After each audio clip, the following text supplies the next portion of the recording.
सक्षम किंवा सदृढ जमीन जी आहेत, तर ती चांगली जमीन, सुपीक जमीन म्हणजे काय? तर आपण म्हणतो माझी जमीन एखादा म्हणतो मी उत्पादन 100 टन उत्पादन काढलं. तू बाबा तू उत्पादन नाही काढ, ती जमीन उत्पादन काढ. तू यू आर तू मॅनेजर आहे. तू व्यवस्थापन करतो. पण जमीन एक लक्षात घ्या, मी काय म्हणतो असतो, जो 100 टन काढतो त्याला ना त्या जसं तू आता उदाहरण सांगितलं, ते तिकडे जाऊन 100 टन उत्पादन काढून दाखव. नाही काढू शकत. नाही होत. कारण त्याची क्षमता, त्याची फक्त व्यवस्थापन करण्याची क्षमता आहे, पण उत्पादन देण्याची क्षमता त्या जमिनीची. मग जमीन कशी पाहिजे आपल्याला? की ज्या जमिनीचा सेंद्रिय कर्ब, ज्या ऑर्गॅनिक, फार फार महत्त्वाची गोष्ट आहे. कारण तो आत्मा आहे. हृदयापासून जसं जोपर्यंत चालू आहे तोपर्यंत माणूस जिवंत आहे.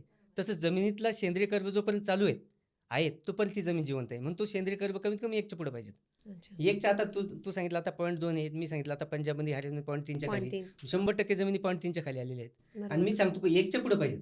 म्हणजे आपण किती मागे पडलेले आहेत. त्या जमिनीचा इशी, इलेक्ट्रिक कंडक्टिव्हिटी, क्षारता म्हणतो आपण. जसं आता जे क्षार, जे नदीचे बेल्ट, नदीच्या काठावर वगैरे क्षार 3 आणि 4 आणि 5 पर्यंत क्षार गेले.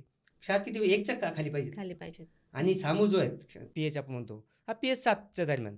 म्हणजे आपण जर बॅलन्स का झालं, 7 ऐवजी 8.5 झाले. दोन एक इशी पाहिजे तो आपला 3 3.5 पण गेला. आणि ऑर्गॅनिक कार्बन 1च्या पुढे पाहिजे तो आपण 3.3 वर आला.